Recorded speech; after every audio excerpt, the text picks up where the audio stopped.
मोना और राजू अपना घर साफ करने में अम्मा की मदद कर रहे थे। इन सभी चीजों को देखो, कपड़े, बर्तन, अनाज, कंगा, शहद की बोतल, किताबें, इनमें से प्रत्येक उपयोगी है। मोना ने कहा इसलिए महत्वपूर्ण है। अम्मा ने कहा ये संसाधन है। संसाधन क्या है? अम्मा से राजू ने प्रश्न पूछा। अम्मा ने बताया प्रत्येक वस्तु जिसका उपयोग आवश्यकताओं को पूरा करने के लिए किया जा सकता है वह संसाधन है। अपने चारों ओर देखिए और निरीक्षण कीजिए, आप संसाधनों के विविध प्रकारों को पहचानने में सक्षम होंगे। आप प्यास लगने पर जो जल पीते हैं, आप अपने घर में जिस विद्युत का उपयोग करते हैं, स्कूल से घर पहुंचने के लिए उपयोग किया गया रिक्शा, पाठ्य पुस्तक जिसका उपयोग आप अध्ययन के लिए करते हैं, ये सभी संसाधन है। आपके पिता ने आपके लिए नाश्ता तैयार किया, उन्होंने जिन ताजी सब्जियों का उपयोग किया वे भी एक संसाधन है। जल, विद्युत, रिक्शा, सब्जियां और पाठ्य पुस्तक सभी में कुछ एक जैसा क्या है? उनमें से सभी वस्तुओं का उपयोग आपके द्वारा किया गया है, इसलिए वे उपयोगी है। एक वस्तु अथवा पतवार की उपयोगिता अथवा प्रयोज्यता उसे संसाधन बनाती है। राजू अब जानना चाहता था कि कोई भी वस्तु संसाधन कैसे बनती है। अम्मा ने बच्चों को बताया वस्तुओं उस समय संसाधन बनती है जब उसका कोई मूल्य होता है, इसका प्रयोग अथवा उपयोगिता इसके मूल्य प्रदान करते, तभी संसाधन मूल्यवान होते हैं। अम्मा ने कहा मूल्य का अर्थ महत्व होता है। कुछ संसाधनों का आर्थिक मूल्य होता है जबकि कुछ संसाधनों का आर्थिक मूल्य नहीं होता। उदाहरणार्थ धातुओं का आर्थिक मूल्य होता है, लेकिन एक मनोरम भूदृश्य का आर्थिक मूल्य नहीं होता है। परंतु ये दोनों संसाधन महत्वपूर्ण है मनुष्य की आवश्यकताओं के लिए पूरा करने के लिए। कुछ संसाधन समय के साथ आर्थिक रूप से मूल्यवान हो सकते हैं। दादी ने घरेलू नुस्खों का आज कोई वाणिज्यिक मूल्य नहीं है, लेकिन यदि वे पेटेंट करने के उपरांत मेडिकल फॉर्म द्वारा बेचे जाते हैं तब वे आर्थिक रूप से मूल्यवान हो जा सकते हैं। हाँ सर जी, यानी कि अब जो है ना, भी गांव समाज में तो होता ही है कि जो गांव समाज से बिलोंग करता है वो करता ही है दादी दादी का नुस्खा नुस्खा। लेकिन अभी भी जैसे कि जो नुस्खा हम लोग यहाँ ट्राई करते हैं इसकी कभी कभार भी उसी को वहां पे और अच्छे से डब्बा वहां पैक करके वही दिया जाता है। हाँ, तो अब बहुत सारा आयुर्वेदिक दवाई वही सब है। अब ठीक है, लेकिन अगर कोई घर में बना के बेच रहा है तो कोई नहीं खरीदेगा। भैया किसी शॉप पे मिल रहा है तो सब खरीदने लग जाता है। विश्वास वाला बात है, लोग उन पर विश्वास करता है ब्रांड के नाम पर कि आयुर्वेदिक कोई डॉक्टर का सजेस्ट किया हुआ है। दादी का नुस्खा के दादी को तो कोई डॉक्टर मानता नहीं थी। पावर ऑफ दादी का नुस्खा। समय प्रौद्योगिकी दो महत्वपूर्ण कारक है जो पदार्थ को संसाधनों में परिवर्तित कर सकते हैं। दोनों लोगों की आवश्यकताओं में संबंध से, जैसे ऐसे रखे पंखा में तो सूख जाएगा ही। संबंधित लोग स्वयं ही सबसे महत्वपूर्ण संसाधन है। ये लोगों के विचार, ज्ञान, आविष्कार और खोज की ही है जो और अधिक संसाधनों की रचना करते हैं। प्रत्येक खोज अथवा आविष्कार से बहुत से ऐसे अन्य खोज में आविष्कार होते हैं। आग की खोज से खाना पकाने की पद्धति और अन्य प्रक्रियाओं का प्रचलन हुआ, जबकि पहिए के आविष्कार से अंतः परिवहन की नवीनतम विधियों का विकास हुआ। जल विद्युत बनाने की प्रौद्योगिकी ने तेजी से बहते जल से ऊर्जा उत्पन्न करके उसे एक महत्वपूर्ण संसाधन बना लिया। संसाधनों के प्रकार। सामान्यतः संसाधनों को प्राकृतिक, मानव निर्मित और मानव में वर्गीकृत किया गया है। प्राकृतिक संसाधन जो संसाधन प्रकृति से प्राप्त होते हैं और अधिक संशोधन के लिए बने के बिना उपयोग लाए जाते हैं प्राकृतिक संसाधन कहलाते हैं। वायु जिसमें हम सांस लेते हैं, हमारी नदियां और झीलों का जल, मृदा और खनिज सही प्राकृतिक संसाधन है। इन संसाधनों में से बहुत से प्रकृति के निःशुल्क उपहार और सीधे ही उपयोग के लिए लाए जा सकते हैं। कुछ परिस्थितियों में प्राकृतिक संसाधनों का सबसे अच्छी तरह उपयोग करने के लिए औजारों का और प्रौद्योगिकी का आवश्यक हो सकती है। प्राकृतिक संसाधनों को विस्तृत रूप से नवीकरणीय और अनवीकरणीय संसाधनों में विभाजित किया जा सकता है। नवीकरणीय संसाधन वे संसाधन जो शीघ्रता से नवीकृत अथवा पुनः पूरित हो जाते हैं।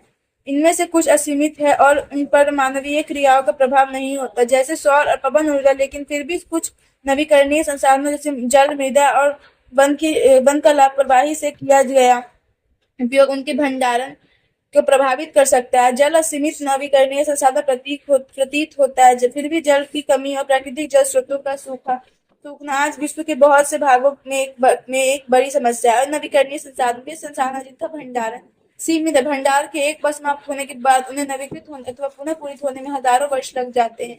यह अवधि मानव जीवन की अवधि में से बहुत अधिक, जैसे कितना 1000 वर्ष कितना गुजर जाएगा।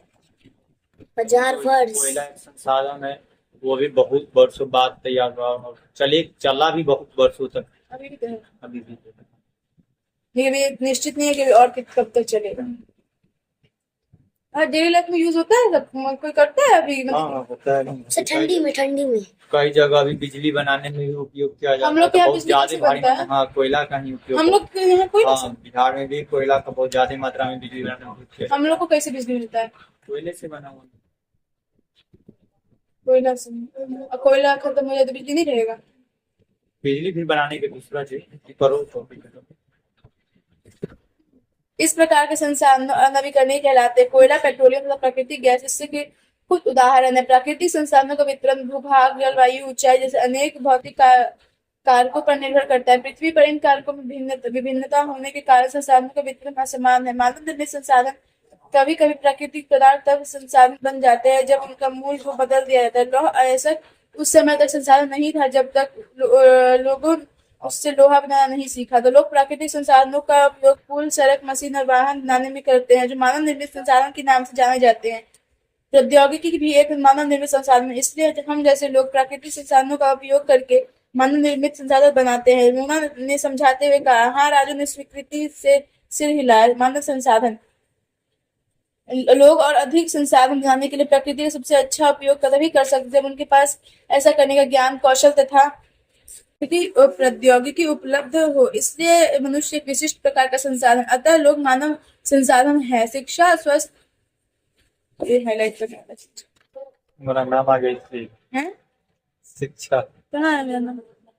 पढ़ी थी नहीं अच्छा शिक्षा और स्वास्थ्य हाईलाइट करना शिक्षा शुभ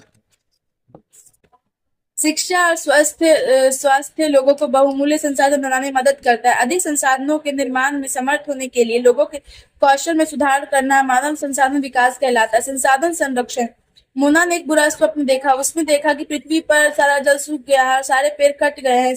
वहां पर ना तो छाया ही थी और ना कुछ खाने पीने के लिए था। लोग परेशान हो रहे थे और चारों तरफ भोजन और छाया की तलाश में निराश घूम रहे थे। उसने अपनी माँ से सपने के बारे में बताया। उसने पूछा, अम्मा क्या यह सच में हो सकता है? हाँ, अम्मा ने उत्तर दिया। यदि हम नवीकरणीय संसाधनों के प्रति सतर्क नहीं रहते तो वे बहुत ही दुर्लभ हो सकते और अनवीकरणीय संसाधन निश्चय ही समाप्त हो सकते। राजू ने पूछा, हम इसके लिए क्या कर सकते? बहुत कुछ, अम्मा ने उत्तर दिया। आप अपने दोस्तों से बात क्यों नहीं करते? एक चीज है कि पेड़ भी एक अनवीकरणीय संसाधन और नवीकरणीय मतलब जिसका भंडार सीमित होता है। नवीकरणीय नहीं देखिए, क्योंकि ऐसे कि एक बड़ा वृक्ष होता है, विशाल वृक्ष, वो बहुत ऑक्सीजन पैदा करता है, लेकिन छोटा वृक्ष जो होता है बहुत कम।